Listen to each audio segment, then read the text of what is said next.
Quero saudar cada irmão, cada irmã com a graça e a paz de nosso Senhor Jesus Cristo.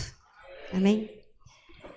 Eu quero te convidar a abrir a palavra do Senhor no Evangelho de João, capítulo 21, o último capítulo do Evangelho de João. Nós vamos ler a partir do versículo 15 até o versículo 19. João 21, do 15 ao 19. Há um tempo atrás eu fui ministrada através da vida de um pastor amigo, pastor Felipe. Fui ministrada com essa palavra.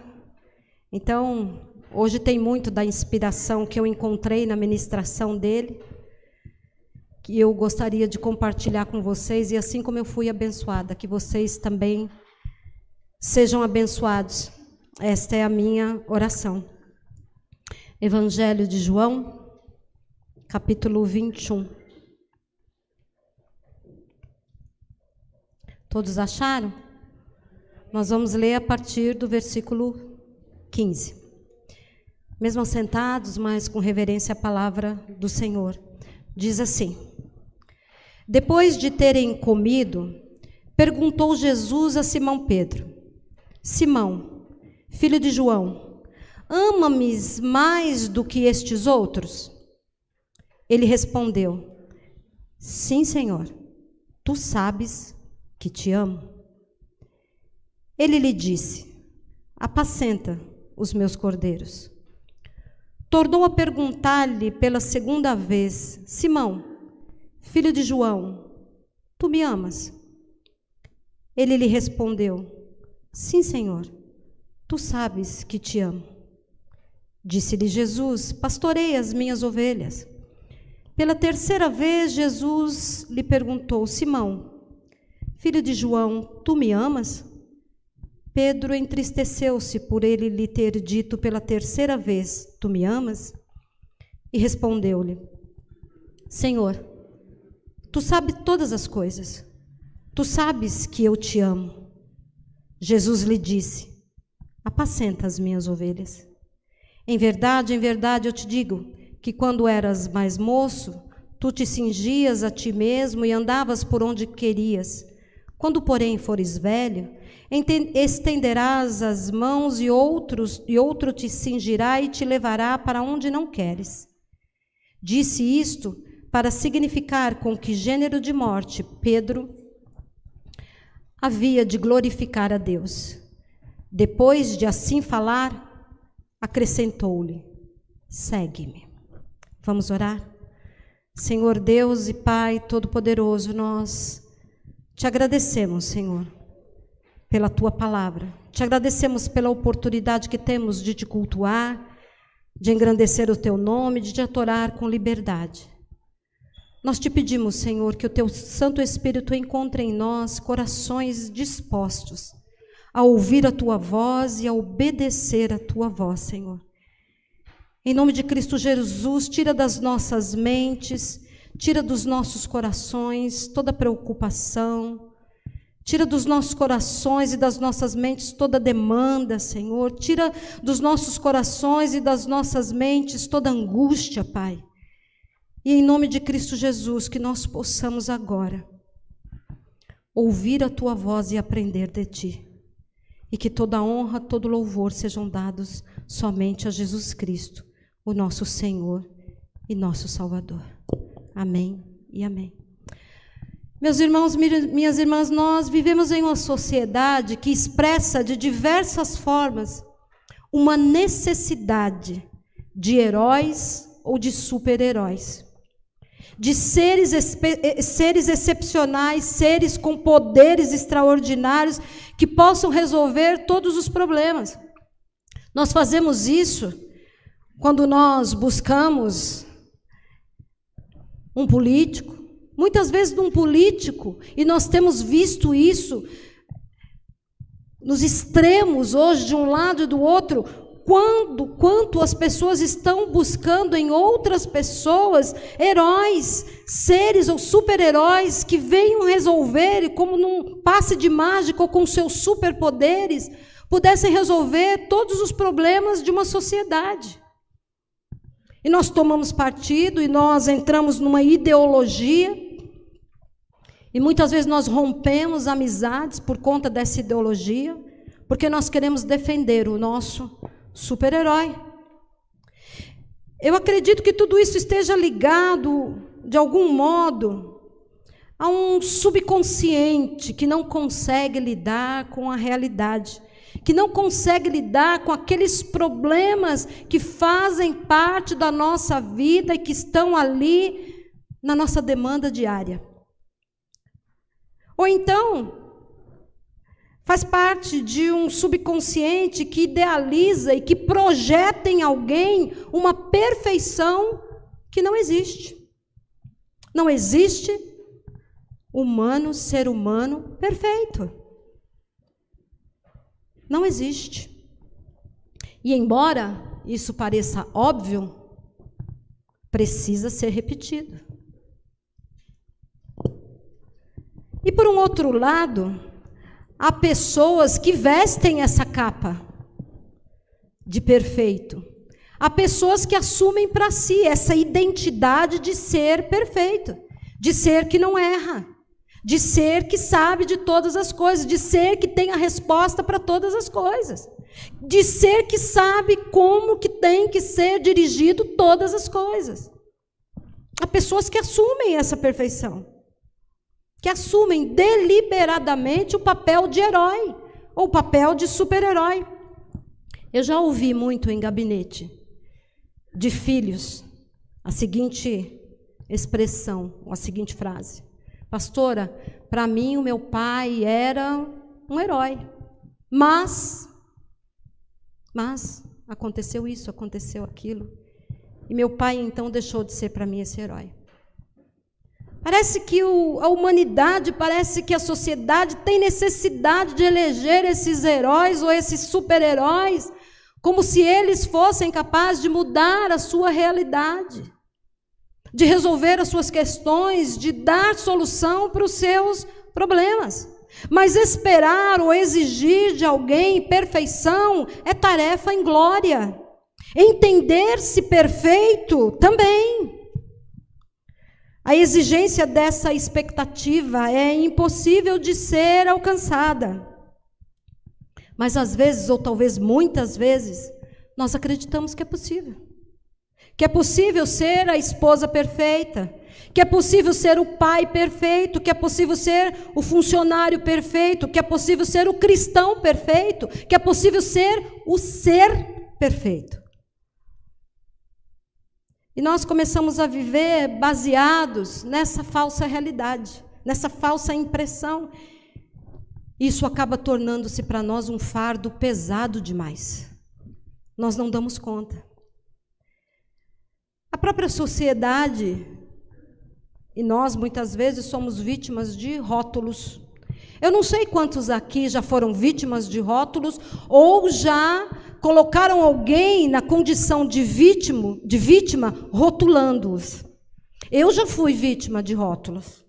Eu vim de uma família muito simples, mas uma família que tinha, ou que tem, algumas convicções muito claras. E dentro de toda a simplicidade que meu pai e minha mãe sempre tiveram, eles acabaram impondo sobre nós alguns rótulos. Eu tenho uma irmã mais velha, e essa irmã sempre teve uma saúde muito frágil. Minha mãe sempre teve que correr muito com ela para médico, para hospitais, tratamentos. Então, a minha irmã mais velha ganhou o rótulo daquela que era frágil, daquela que precisava de cuidados, daquela que precisava de mais atenção. A minha irmã, a segunda, a minha irmã do meio, ela ganhou um rótulo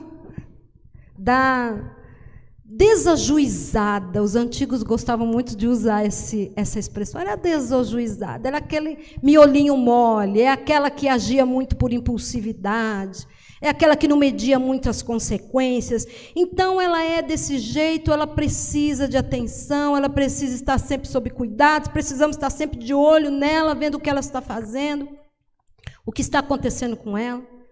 E aí vim eu, a caçula. E cargas d'água, eu ganhei o rótulo da madura, aquela que tinha juízo, aquela que sabia fazer as suas escolhas, aquela que sabia por onde ia. E, de repente, por isso, não precisava de tantos cuidados assim. Ela sabia o que ela estava fazendo. Ela sabe fazer as suas escolhas, ela sabe por onde ela anda. E, durante muito tempo, esse foi um fardo pesado demais para eu carregar. Porque eu não tinha o direito de errar, eu não tinha o direito de me enganar, eu tinha que ser a melhor aluna na escola, eu não podia trazer reclamações para casa, os vizinhos tinham que me ver como uma boa filha, como uma boa vizinha. Era um fardo pesado demais. E talvez você, assim como eu, tenha recebido fardos sobre a sua vida, ou rótulos sobre a sua vida, pesados demais para você carregar.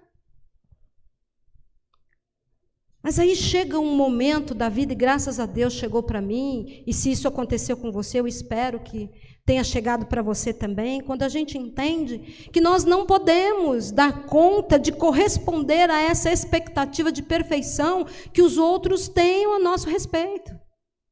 Não damos conta disso. Isso é fantasioso.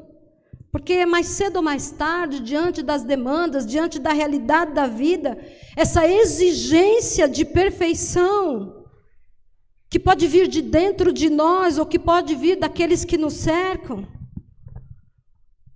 vai cair por terra. Nós vamos perceber que é impossível ser perfeito. Porque seres perfeitos não existem. Não existe ser humano perfeito. Só mesmo lá no mundo da fantasia, só mesmo lá no mundo das histórias em quadrinho. Nas histórias em quadrinhos nós encontramos muitos heróis, muitos super-heróis, muitos seres perfeitos. Mas mesmo lá, mesmo nas histórias em quadrinho, existem os anti-heróis, né? Tem aquele que prefere o Capitão América. Capitão América traz em si a simbologia do ser perfeito, admirado, daquele que não erra, daquele que anda sempre pelo caminho correto. Mas, por outro lado, tem lá o Homem de Ferro. Né? O Homem de Ferro é o anti-herói. É aquele que quer fazer o bem, quer cumprir o seu papel, mas reconhece os seus erros, os seus defeitos. Eu prefiro o Homem de Ferro. Eu prefiro o Homem de Ferro. Mas diante dessa constatação de impossibilidade diante da perfeição, nós temos duas opções. A primeira opção é nós assumirmos a nossa condição de seres imperfeitos, entendendo que nós não podemos atender a essa expectativa e decidirmos viver então com integridade. Eu sou como eu sou, mas eu não estou satisfeito com quem eu sou. Eu quero melhorar. Eu quero buscar em Deus condições de melhorar, de me tornar um pai melhor, de me tornar uma esposa melhor, de me tornar um cristão melhor, um funcionário melhor, uma pessoa melhor. Não sou perfeito, mas eu posso me tornar alguém melhor. Melhor para a sociedade em que eu estou inserida, melhor para a minha família, melhor para a minha igreja, melhor para esse mundo.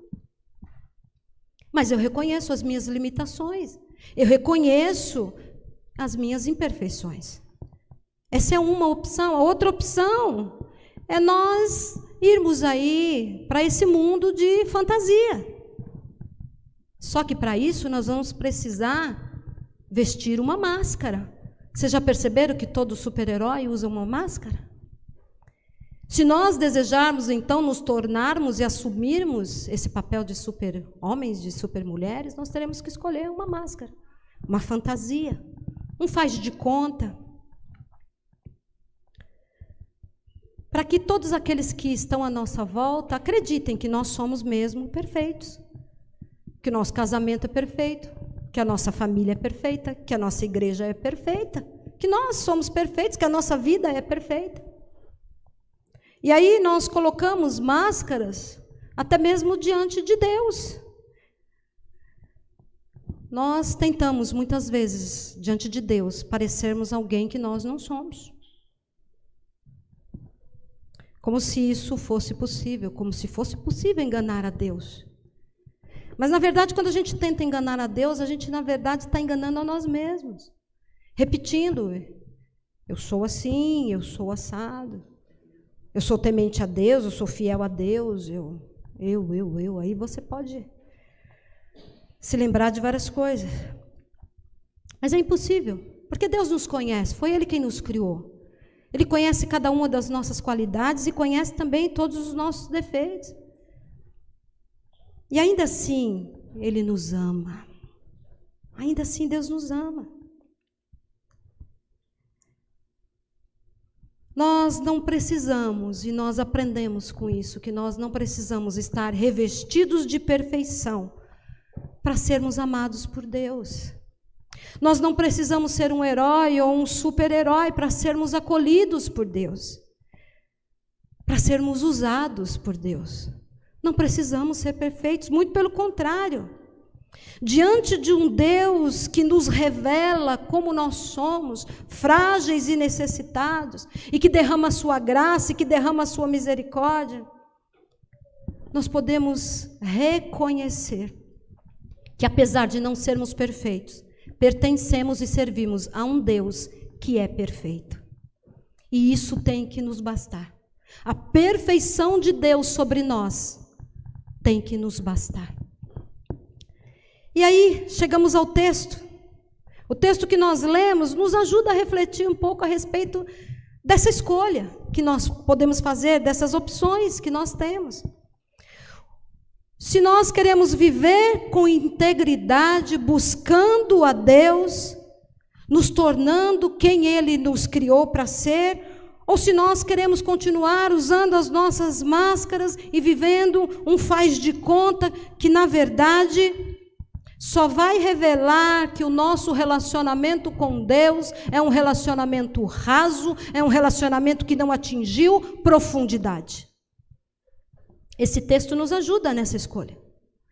Porque é lá no nosso secreto com Deus, ou a partir do nosso secreto com Deus, que as nossas ações vão acabar se refletindo na nossa vida. É a partir de quem nós somos diante de Deus que as pessoas vão conhecer quem nós somos realmente. O que nós somos diante de Deus vai acabar se refletindo na nossa vida diária, na nossa fala, nas nossas ações, na nossa maneira de tratar o outro, na nossa maneira de olhar para o outro, na nossa maneira de louvar e de adorar ao Senhor. O texto que nós lemos traz um diálogo entre Jesus e Pedro. E durante esse diálogo é apresentado a Pedro uma oportunidade de mudança. Porque até aqui Pedro está vivendo sim um faz de conta. Até aqui Pedro está sim usando uma máscara. Vamos nos lembrar aí de algumas passagens, todas elas estão aí no Evangelho de João. Você pode anotar e depois ler com calma em casa. Lá no capítulo 6, do Evangelho de João, narra a multiplicação dos pães. E diz lá que a multidão, depois de se fartar com o pão, com os peixes que Jesus multiplicou, volta na manhã seguinte pedindo mais pão. Dizendo para Jesus que queriam comer novamente, que tinham necessidade do pão. E Jesus diz para eles: eu sou o pão da vida. Jesus se oferece para eles e diz: olha, eu sou o pão da vida. Se vocês comerem desse pão, vocês nunca mais sentirão fome, vocês nunca mais terão sede. Só que a multidão não compreende isso. E Jesus começa a falar com eles e num determinado momento Os próprios discípulos de Jesus se escandalizam e dizem que aquelas palavras de Jesus eram duras demais. Então, nós viemos aqui atrás do pão, para matar a nossa fome. O que o Senhor tem para nos oferecer são essas palavras duras, isso nós não queremos. E o texto diz que os próprios discípulos de Jesus o abandonam, vão embora. E lá no capítulo 6, no versículo 68, um pouquinho antes, Jesus pergunta para os 12, e vocês? Vocês também não querem ir embora? Vocês também não querem fazer como os outros e me deixarem? E aí no versículo 68, Pedro se coloca à frente e confessa Jesus como o Messias, como o Senhor, e diz: para onde mais nós iremos? Se só o Senhor tem as palavras que nós necessitamos, se só o Senhor tem as palavras de vida eterna, para onde nós iremos? Jesus. Pedro diz, em nome dos outros discípulos e de si mesmo, ele faz essa afirmação para Jesus. No outro capítulo, lá no capítulo 13, é o momento do lava-pés. E nesse momento do lava-pés, quando Jesus quer ensinar aos discípulos a respeito da humildade, a respeito do serviço, Pedro se escandaliza. Pedro diz: não, o Senhor não vai lavar os meus pés. Porque Pedro está escandalizado, porque diante do discurso de Jesus, Messias, Salvador, Rei dos Reis, veio para servir, veio para se agachar diante de seres pecadores, lavar os seus pés, estender a toalha. Não, Pedro fica escandalizado: não, os meus pés o Senhor não vai lavar. E Jesus diz: olha, eu vim para servir, e quem quiser me seguir vai ter que entender que também terá que servir. E aí, finalmente, no capítulo 21, no versículo 21, perdão, do capítulo 13, Jesus anuncia que um deles haveria de traí-lo. E Pedro, então, pede a João uma pergunta para Jesus: quem é que vai traí-lo? Quem que vai ser o traidor? A gente fica pensando: por que será que Pedro fez essa pergunta? Certamente porque ele queria deixar bem claro: olha, se eu estou tendo a coragem de dizer para João, perguntar para Jesus quem vai traí-lo, é porque eu sei que Jesus vai dizer que não sou eu. Então todos saberão que eu não sou o traidor, porque eu sou mais forte, porque eu sou o melhor, porque eu amo mais a Jesus. Talvez Pedro quisesse saber quem era o traidor para até ir lá tomar satisfação. Vou colocar esse traidor no seu devido lugar. E no final do capítulo 13, quando Jesus está se retirando, Pedro faz menção, pergunta a Jesus: para onde o Senhor vai? Eu posso ir com o Senhor? E Jesus diz que não. E Pedro diz: mas Jesus, por ti eu daria a minha própria vida. Por que é que eu não posso ir com o Senhor? Eu daria a minha própria vida pelo Senhor. E Jesus diz para ele: Pedro, antes que o galo cante, você vai me negar 3 vezes. No capítulo 18, quando Jesus se entrega sem resistência e é preso, Pedro se desespera. Pedro tem uma reação violenta contra um dos soldados.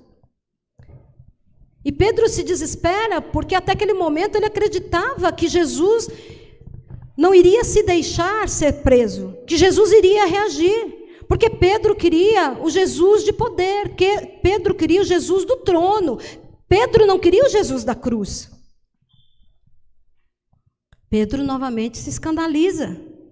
Ele pensou que Jesus reagiria e que Jesus tomaria o poder, tomaria o trono, e então seria finalmente o rei dos judeus, o rei esperado. E diante dessa constatação, a máscara de Pedro cai, porque Pedro se escandaliza e então ele nega Jesus. Não, eu não tenho parte com ele. Não, você está me confundindo, eu não sei quem ele é. Não, você está falando de outra pessoa. Porque sim, se nós não aceitarmos, se nós não reconhecermos o Jesus da cruz, nós verdadeiramente não temos parte com ele. Se nós estivermos esperando por um rei todo-poderoso que venha para nos fazer e nos tornar bem-sucedidos, nós não temos parte com ele. Porque o Jesus revelado é o Jesus da cruz. E se eu não quero o Jesus da cruz e os ensinamentos que ele me traz, e se eu não quero servir, e se eu não quero me submeter, eu nego Jesus.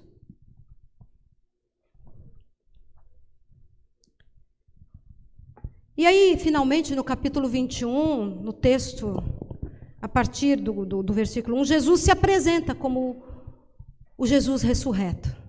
Aqui Jesus já havia ressuscitado, ele está se apresentando aos discípulos. E no texto que nós lemos, ele dialoga com Pedro. E nesse diálogo com Pedro, Jesus faz a ele 3 perguntas que num primeiro momento parecem iguais. Parece que Jesus está repetindo a mesma pergunta, mas não é verdade. Diante dessas 3 perguntas de Jesus, é oferecida a Pedro a oportunidade de se redimir. Todas as vezes que Jesus vem ao meu encontro, todas as vezes que Jesus vai ao seu encontro, ele está oferecendo a oportunidade de nos redimirmos. A oportunidade de reconhecermos que somos frágeis, a oportunidade de assumirmos os nossos fracassos. No versículo 15, Jesus pergunta: Pedro, você me ama mais do que os outros? Mais do que esses outros? Você me ama mais? Pedro responde que sim. Porém, ele responde que apenas ama Jesus. Ele não diz: sim, Senhor, eu te amo mais do que os outros. Ele apenas responde: sim, eu te amo. Aqui nós vemos que Pedro já estava tomando consciência de quem ele era. Quando a gente se lembra daquele Pedro que queria saber quem era o traidor, para que todos que estivessem ali presentes também soubessem que não era ele, porque afinal de contas ele era o melhor, ele era o mais forte, ele era quem mais amava a Jesus. Aí nesse momento, quando Pedro simplesmente responde: sim, eu te amo. De outra forma, ele está dizendo: eu não sei se eu te amo mais do que os outros, eu só sei que eu te amo. E aí Pedro começa a trilhar um caminho de redenção. E Jesus pergunta novamente: Pedro, você me ama? E nessa segunda pergunta, Jesus queria saber quem era o Jesus que Pedro amava. Se era o Jesus da cruz, ou se era o Jesus que ele idealizou. Aquele que viria como um rei. Agora, Pedro, que você já sabe qual era o meu propósito. Agora que você já sabe que eu haveria de morrer na cruz e realmente eu morri. É a mim que você ama? Ou você continua amando aquele que você idealizou? Ou você continua amando aquele Jesus que você gostaria que eu fosse, que eu tivesse sido? É aquele Jesus que você ama ou é o Jesus que se entregou na cruz por amor a você? E essa pergunta nós temos que fazer para nós também. Quem é o Jesus a quem nós servimos? Quem é o Jesus a quem nós amamos? É o Jesus que pode nos dar todas as coisas, que pode nos conceder todas as vitórias e atender a todos os nossos pedidos? Ou é aquele Jesus que diz para mim e para você: tome a sua cruz e siga-me? Ou é aquele Jesus que diz para mim e para você que maior é aquele que serve? Quem é o Jesus que nós amamos? Quem é o Jesus a quem nós queremos servir? Quem é o Jesus que nós viemos buscar aqui nessa noite?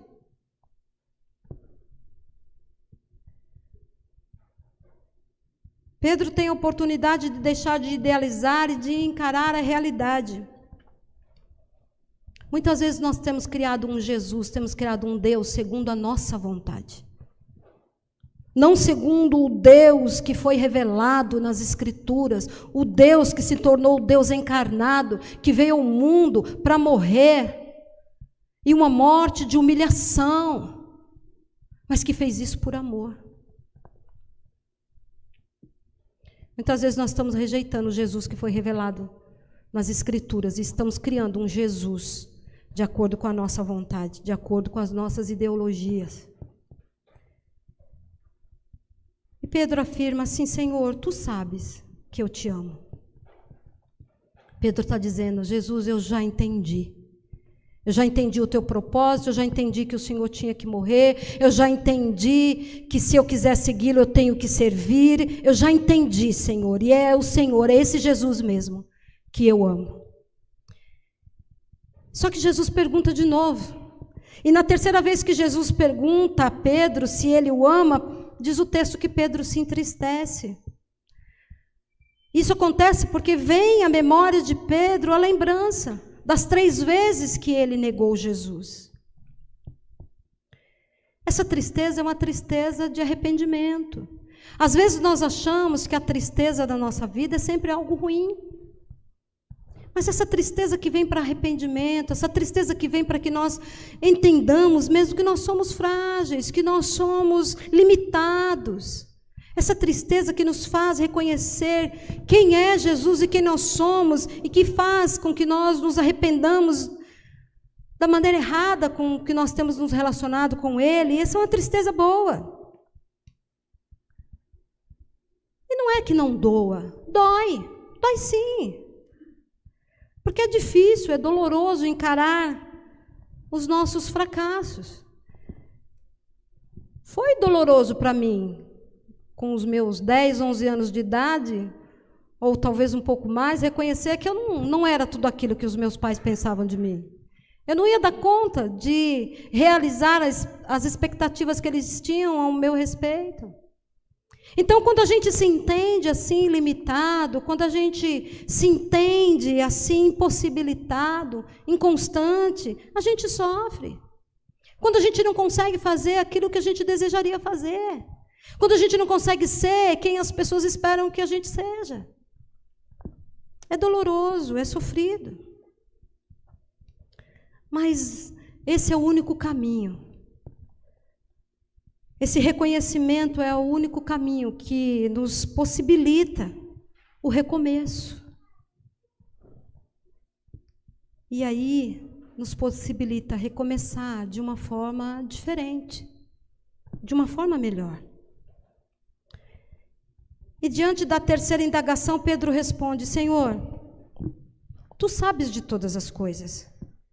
Tu sabes que eu te amo. Tu sabes de todas as coisas, Senhor. Tu sabes, inclusive, que eu o neguei. Mas só agora eu consigo entender isso. Só agora eu consigo entender o que são as suas palavras. Só agora eu consigo entender todo o seu ensinamento. Só agora, Jesus. Só agora eu consigo entender que o Senhor sabe de todas as coisas e que eu não sei de nada. Essa deve ser a nossa postura diante do Senhor, diante de um Deus que quer sim saber se nós o amamos, de um Deus que vem ao nosso encontro e que fala conosco, que ministra aos nossos corações e que gera em nós arrependimento. O nosso Deus é um Deus que sabe de todas as coisas. E Ele busca um coração, ou Ele busca corações contritos, Ele busca corações arrependidos. E foi isso que Ele encontrou em Pedro, um coração contrito, um coração arrependido. Por isso Pedro pôde lhe dizer: sim, sim, eu te amo. E é muito interessante que foi exatamente a esse Pedro, imperfeito e limitado, que Jesus confiou o pastoreio do seu rebanho. Foi justamente esse Pedro, limitado, que reconhecia os seus fracassos, que reconhecia que não era forte, que não era perfeito. Foi a ele que Jesus vocacionou, porque o chamado de Pedro acontece agora, quando Jesus diz para ele: segue-me. Agora você pode me seguir. Agora você compreendeu o que é ser meu discípulo. Então agora você pode pastorear o meu rebanho. Isso nos ensina que o que Jesus espera de nós não é perfeição. O que Jesus espera de nós é um coração íntegro. O que Jesus espera de nós é um coração sincero, que se reconhece limitado, que se reconhece fraco. Às vezes nós podemos pensar que para sermos usados por Jesus, nós precisamos ser seres perfeitos.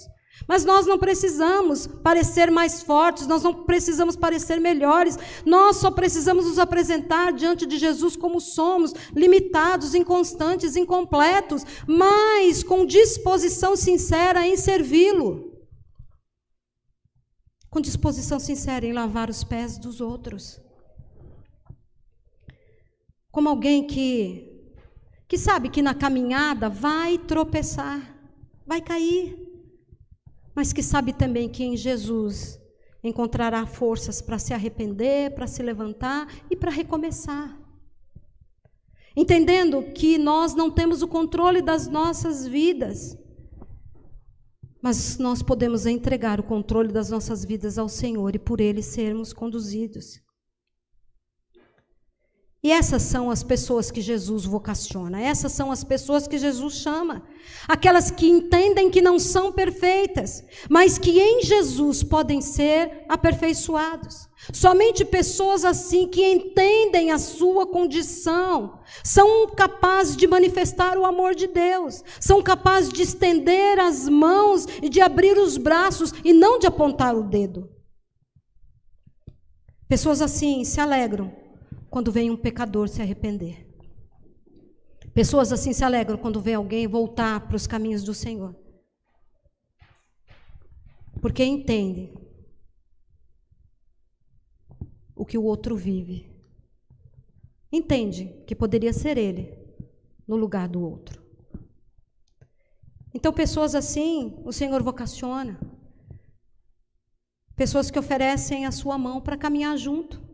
Pessoa que estende a mão para o outro quando o outro está caído. Pessoa que leva para o outro uma palavra de esperança. Pessoa que diz para o outro e que manifesta através das suas ações que Jesus sabe de todas as coisas e que nele há poder para aperfeiçoar todas as coisas. Pessoas assim conseguem compreender que o poder de Deus se aperfeiçoa na nossa fraqueza. Enquanto nós insistimos em nos mantermos falsamente fortes, nós não haveremos de experimentar esse poder de Deus.